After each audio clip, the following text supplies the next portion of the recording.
tigers into their skin and wrap it with like a pen or whatever so that when we actually kind of put the needle in it, they can't hear whatever I'm eating right for. So we really use food.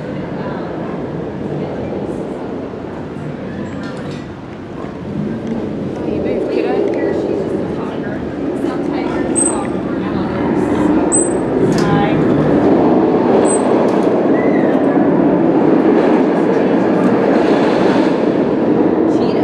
Lions and tigers, because they can roar, they can't purr. So cheetahs and your house cats at home can purr and can't roar. So you either have one or the other. Yeah. And tigers make a unique vocalization called a chuff, which yep. So what's really neat is that they chuff at us. So it's like we're talking to each other. Yeah. So some of our tigers are really chuffy and they just chuff at you, and so she's leaning more into it. So, and it's interesting because some zoos I've gone to, they chuff at the tigers, and some zoos don't. Why wouldn't you chuff your tigers? Good. My fish, so, Alright, I'm done.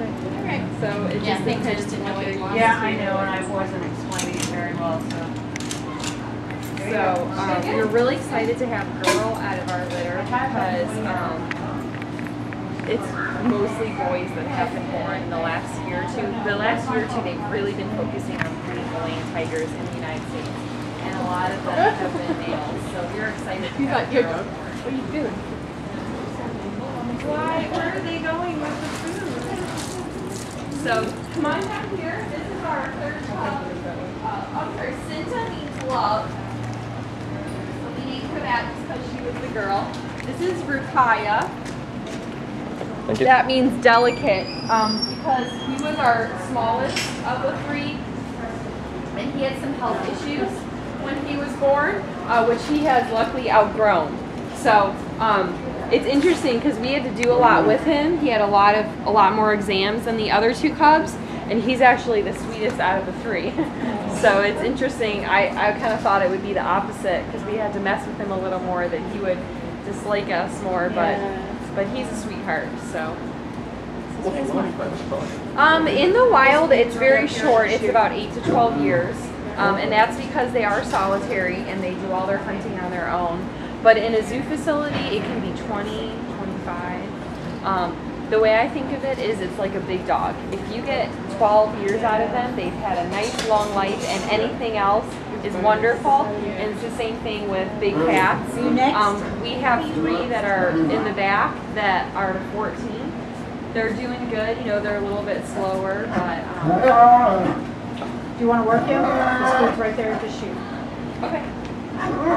So we're gonna work Rukaya in the shoot for you guys, and we're teaching these guys this behavior. So Jody's gonna explain kind of what it is. Actually, I do work.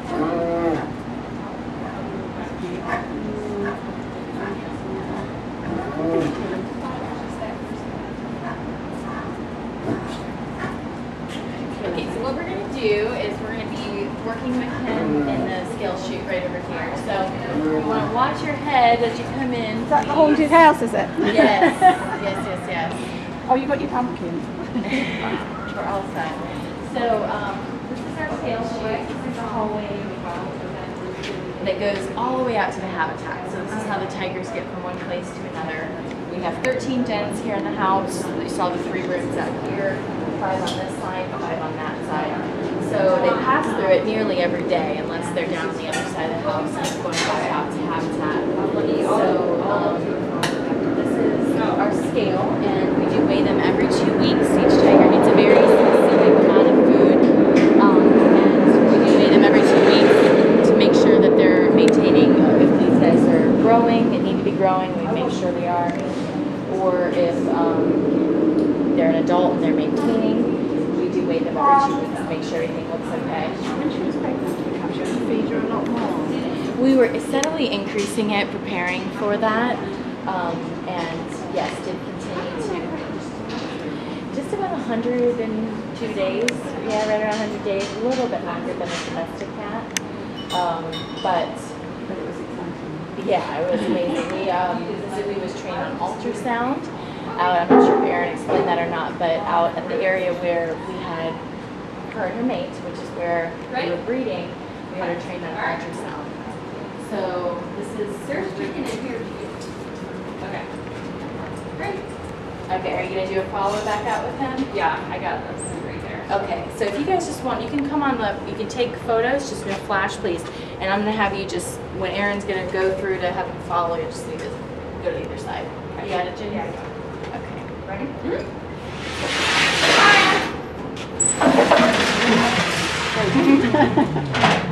Hesitation. How's that? Good position, except his bones pretty far away. That's really good. Really good. Oh. He's not worried about the back end. Really good. So I'm going to use the flat end of the syringe just to push on the bone when you're ready. Right. Pushing.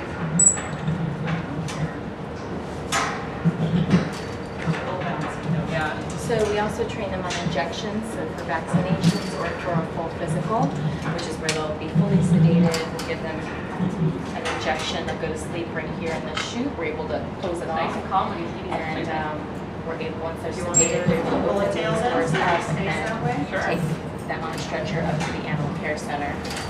So now that he's nice and calm, we're going to open the door and touch his tail with the hook. And this isn't something you do on the first session. You know, you make sure they're calm, and then make noise back there. Eventually, open the door. Eventually, take the tail out. So once the tail is out, the idea is to keep him in that position. The cubs are a little squirrely. This is a little squishy. Try feeding him to your left.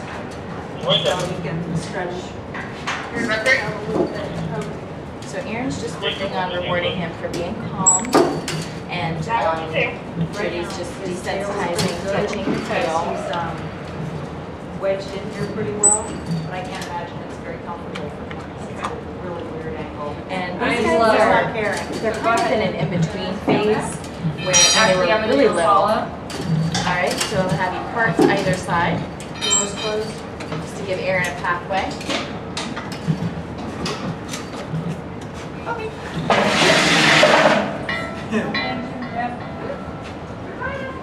He went the other way. Swimming. He went the other way. There he comes.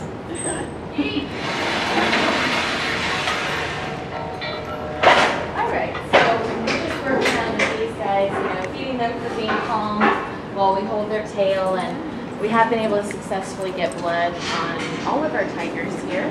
There are two veins that run along that tail. Jody's really good at getting it. And once you hold off the tail, it's kind of like a tourniquet, like going to the doctor. And these two veins sometimes will pop up nicely, sometimes they're harder. These guys are pretty fuzzy. We have other tigers that are just sleek. These are the other veins. Now, which area we're next? Now, what we are feeding is, of course, all raw meat. These guys are strict carnivores, so in the wild they're going to be eating animals like deer, boar, buffalo, elephant calf, rhino calf, rabbit, bird, crocodile. They're excellent. If it moves, eat it. The occasional human.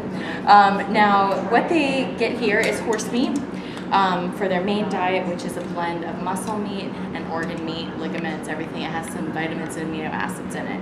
Now, they also get, so they get a certain amount of that every single day, and we can give it to them in one big sitting, or more often than not, we'll split it up throughout the day, so we give them multiple opportunities to learn or to expend that energy. Now, we also give them something novel every day. So today's is chicken, which most tigers get it off the bone. Some are just on the chicken breast portion. They have a little harder time with the bones. But if you look in here, they also get knuckle bones. These are big finger bones here, different spine bones. We also give rabbits, steak meat, lots of different meats.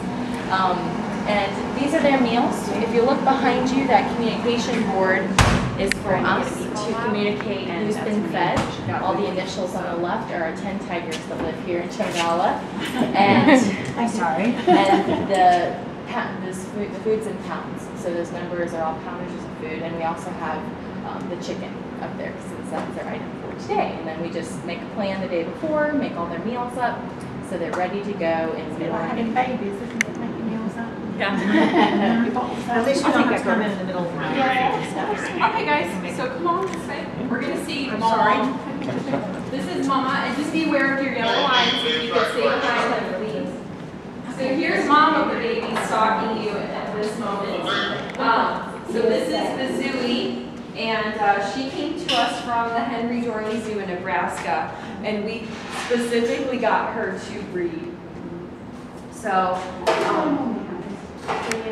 yeah, anywhere from 1 to 5. I think the Little Rock Zoo had 4, which is the biggest litter I've heard of. 2, 4, 2, 3, that's very average. So, yes, she was a first-time mom, and she did a really good job with it. But it was very interesting because once they turned 1, we started to slowly see her grow less and less tolerable of them. And about 2 months ago, she really showed us, I'm done with these guys. So, yeah, so we were like, okay, you're completely separate from your mom now. Right, yes, yeah. So it's a little bit different situation at a zoo where they're still around her and she's kind of like, why haven't you left me yet? I think that was when we came in April, wasn't it? They were up there, and they wanted, the cubs wanted to play, and she didn't. She kept sort of battering Yes, away and yes. turning about on Yeah. her, so she looks better. Yeah, yep. And you know, they started to all get big with teeth and jump on her and bite her, and So you got the other she got beat, yeah. And it's 1 against 3. Yeah. So, but she's really one of my favorite tigers to work with because she is so smart. And when she was in the back, she's 9. So when she was in the back, we were actually able, Jody and I trained her on ultrasound. And we had her come up to the mesh, parallel to the mesh, go on her side, her hip, and we took a old computer mouse taped to a stick and pretended like that was our ultrasound probe. We sprayed her stomach with water to get better contact, and then we would go in and just push. And she just ate her food and let us do it. And so when she got pregnant, that's how we were able to tell by ultrasounding her. And she just was so wonderful. She got to know one of our vets really well. And if anyone else came down, she was one of them. But she was really good. So they were born in the back area. So this house with all the tigers and it gets a little crazy. So we actually bred her in the male in the back. She had the cubs in the back. And then once they were about 4 months old, we moved them here. And we took our 3 old 14-year-old tigers and moved them back there. So they're retired now. And they like it back there. So, hi. But she's also has a lot of attitude. So that's where her daughter got it from. She likes to jump at you when you turn your back. So she's pretty funny. So let's go down here and we're going to meet King. And he's one of our white tigers. So King's a Bengal tiger. So far you've only seen Malayan tigers. And Bengal tigers are the only subspecies of tiger that has different colors. And the best way to think of it is it's like hair color. So King is simply a blonde hair tiger. The orange with the black stripes is the dominant color because tigers do live in jungles and forests. So that's what's going to camouflage the best.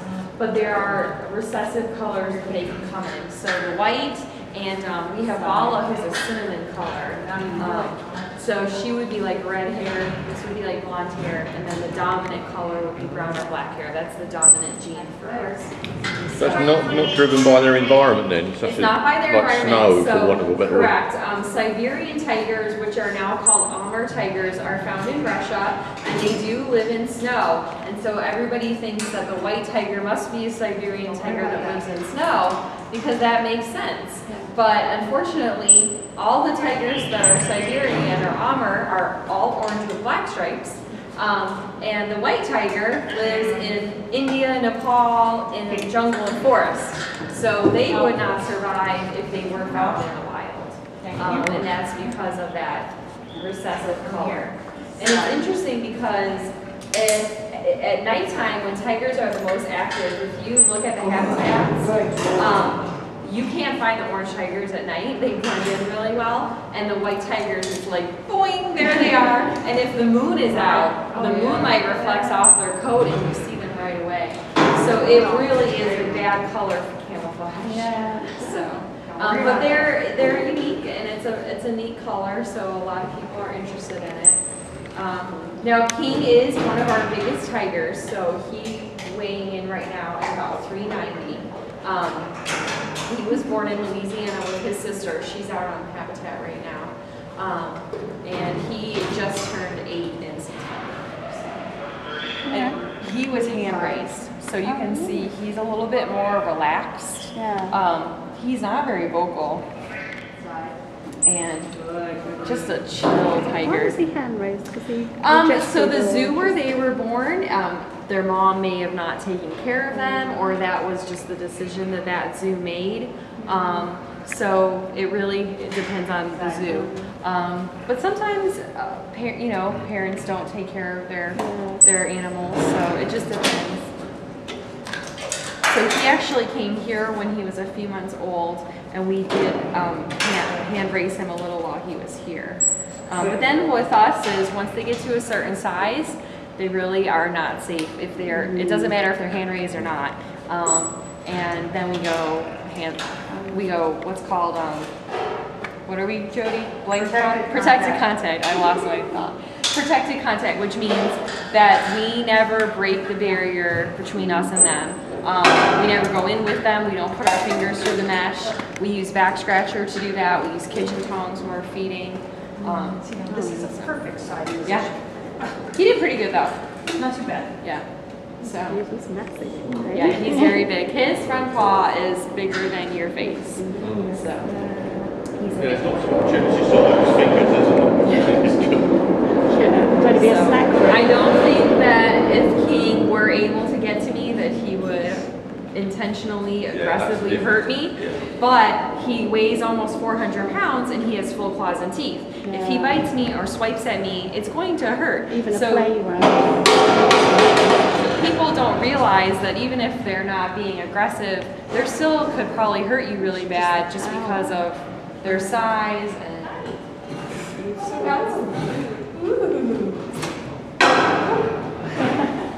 So today's enrichment is cinnamon, and we have found with the tigers that they really react to strong smells like spices or perfume and cologne.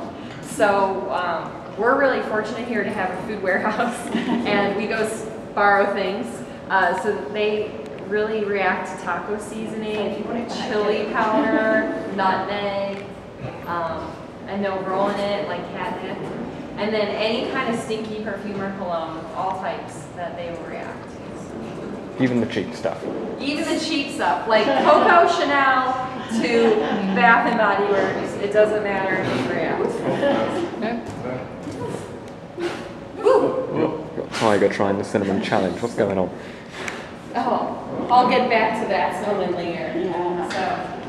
So he's a big lazy boy, let me tell you. So in the morning, all the other tigers usually have woken up, and he just looks at you like, no, I'm still sleeping. A bit like me then. Yeah. We've actually had problems with him where he won't go out to the habitat till the afternoon because it's too early for him. So each cat has their unique challenges.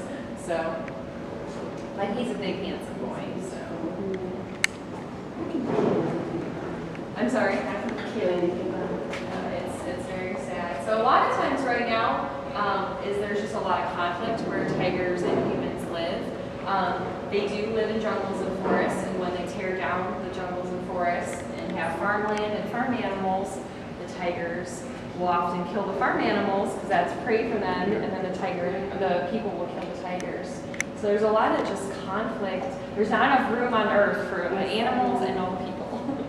So, but they are still being poached for some of their parts. So that is very sad. Yeah. So, yeah, they're just very beautiful. feed once a man? Not, can I take one home? I think I told, he saw how big King's paws were now and he thought twice about that. A little, one Maybe. smack and you're down. Yeah. And then you would get licked a lot, and they have, their tongues are just like the domestic cat. But yeah, a little bit rougher. They're used to take off fur, so you wouldn't want to get licked for very It'd be long. bad enough when the cat was in your face. Yeah. Oh, yeah. So, all right, do you guys have any more questions? Did you everybody get your pictures? All right, thank you guys. Yeah. All right, lovely, thank you.